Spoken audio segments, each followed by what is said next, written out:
ಅಲ್ಲ, ಈಗ ಉಮೇಶ್ ಅವರು ನನ್ನ ಹತ್ರ ಬರ್ತಾರೆ. ಸರ್, ನಾನು ಟೊಮೆಟೊ ಬೆಳಿತಾ ಇದ್ದೀನಿ, ಟೊಮೆಟೊ ಬೆಳಿತಿರೋದು ನನಗೆ ಫಲವೇ ಸಿಗ್ತಾ ಇಲ್ಲ ಸರ್, ಯಾಕೆ ಅಂತ ನನ್ನ ಹತ್ರ ಕೇಳ್ತಾನೆ. ಅದಕ್ಕೆ ನಾನು ಉಮೇಶ್ ಅವ್ರಿಗೆ ಹೇಳ್ತೀನಿ, ಉಮೇಶ್ ಅವರೇ, ನೀವು ಹೇಗೆ ಬೆಳೆ ಬೆಳಿತಿದ್ದೀರಾ ಅಂತ. ಆಗ ಅವ್ರು ಹೇಳ್ತಾರೆ, ಸರ್ ನಾನು ಸಾವಯವ ಗೊಬ್ಬರ ಹಾಕ್ತಾ ಇದ್ದೀನಿ, ಅಂದ್ರೆ ಹಳೆ ಕಾಲದ ಪದ್ಧತಿಯನ್ನು ಯೂಸ್ ಮಾಡ್ತಾ ಇದ್ದೀನಿ, ನೀರ್ ಬಿಡ್ತಾ ಇದ್ದೀನಿ, ಈ ರೀತಿ ಬೆಳಿತಾ ಇದ್ದೀನಿ ಅಂತ ನನ್ನ ಹತ್ರ ಹೇಳ್ತಾರೆ. ಅದಕ್ಕೆ ನಾನೇನ್ ಹೇಳ್ತೀನಿ, ಇದು ಹಳೆ ಪದ್ಧತಿ ಅವ್ರು ಬೆಳಿತಿರೋದು. ಉಮೇಶ್ ಅವರೇ, ನೀವು ಒಂದು ಆಧುನಿಕ ಪದ್ಧತಿಯನ್ನು ಅಳವಡಿಸ್ಕೊಳ್ಳಿ.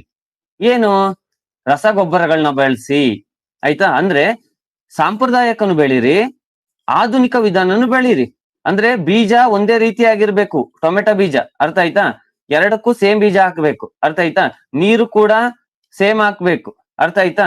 ಮತ್ತೆ ಇಲ್ಲಿ ಸಾಂಪ್ರದಾಯಿಕ ಇದು ಯಾವುದು ವಿಧಾನದಲ್ಲಿ ಸಾವಯವ ಗೊಬ್ಬರ ಹಾಕಿ, ಇನ್ನೊಂದ್ರಲ್ಲಿ ರಸಗೊಬ್ಬರ ಹಾಕಿ. ಯಾಕಂದ್ರೆ ಈಗ ರಸಗೊಬ್ಬರ ಹಾಕಿ ಅಲ್ವೇ ಜಾಸ್ತಿ ಉಳುಮೆ ಮಾಡಿ ಬೆಳೆ ತೆಗಿಯೋದು, ಅರ್ಥ ಆಯ್ತಾ? ಹಾಗೆ ಏನಾಗ್ತದೆ, ಫೈನಲ್ ಆಗಿ ಉಮೇಶ್ ಅವರಿಗೆ ಒಂದು ರಿಸಲ್ಟ್ ಬರ್ತದೆ. ಸರ್ ನನ್ನ ಹತ್ರ ಓಡ್ ಬರ್ತಾರೆ, ಸರ್ ನಾನು ಸಾಂಪ್ರದಾಯಿಕ ವಿಧಾನದಲ್ಲಿ ಬೆಳೆ ಬೆಳೆದಿದ್ದು ನಂಗೆ ಜಾಸ್ತಿ ಫಸಲ್ ಕೊಡ್ಲಿಲ್ಲ, ಆಧುನಿಕ ವಿಧಾನದಲ್ಲಿ ಬೆಳೆದಿದ್ದು ನನಗೆ ಜಾಸ್ತಿ ಬೆಳೆ ಸಿಕ್ತು ಅಂತ.